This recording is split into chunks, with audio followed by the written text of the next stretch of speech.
አሜሪካና እስራኤል በኢራን አስከፊ ሽንፈት ደርሶባቸዋል ሲል የኢራን የውጭ ጉዳይ ሚኒስትር አስታወቀ።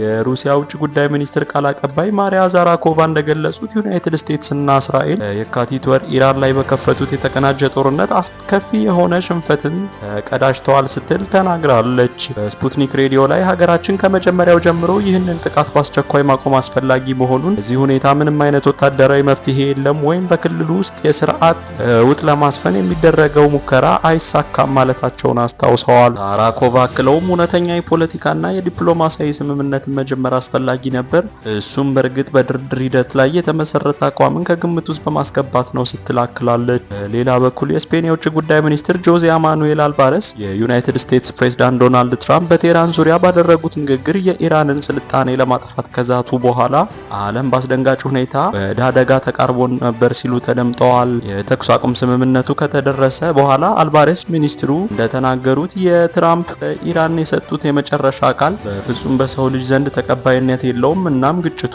በፍጹም መጠናቀቁም ለማወቅ ገና ነው ሲሉ ገልጸዋል። አክለውም የአንድ ወታደራዊ ልዕለ ኃያል ሀገር መሪ እንዲህ አይነት ዛቻ ሲዘነዝሩ በቁም ነገር መመልከት ያስፈልጋል ሲሉ አክለዋል።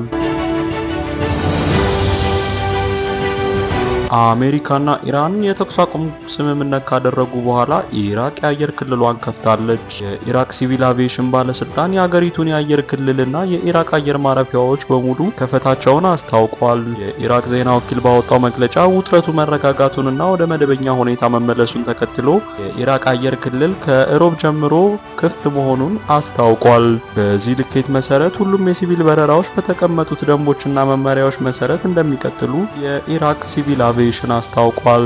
ባለስልጣኑ የአየር ትራፊክን ምቹና ቀልጣፋ ለማረጋገጥ ከሚመለከታቸው የዓለም አቀፍ ድርጅቶች ጋር በጥምረት እየሰሩ መሆናቸውን አስታውቋል። ከፍተኛ የአየር ደህንነትና የደህንነት ደረጃዎችን ተግባራዊ ለማድረግ በሙሉ ቁርጠኛ መሆናቸው ከፍተኛ የአየር ደህንነትና የደህንነት ደረጃዎችን ተግባራዊ ለማድረግም ቁርጠኛ መሆናቸውን አስታውቀዋል። በሌላ መረጃ የቻይና የውጭ ጉዳይ ሚኒስትር በአሜሪካና በኢራን መካከል የተደረሰውን የተኩስ አቁም ስምምነት በደስታ መቀበላቸውን ገልጸዋል። በቤጂንግ ዕለታዊ የዜና ኮንፈረንስ ላይ የውጭ ጉዳይ ሚኒስትር ቃል አቀባዩ እንዳስታወቁት ቻይና በመካከለኛው ምስራቅ ዘላቂ ሰላምን እውን ለማድረግ የራሷን ጥረት አድርጋለች ሲሉ ተደምጠዋል።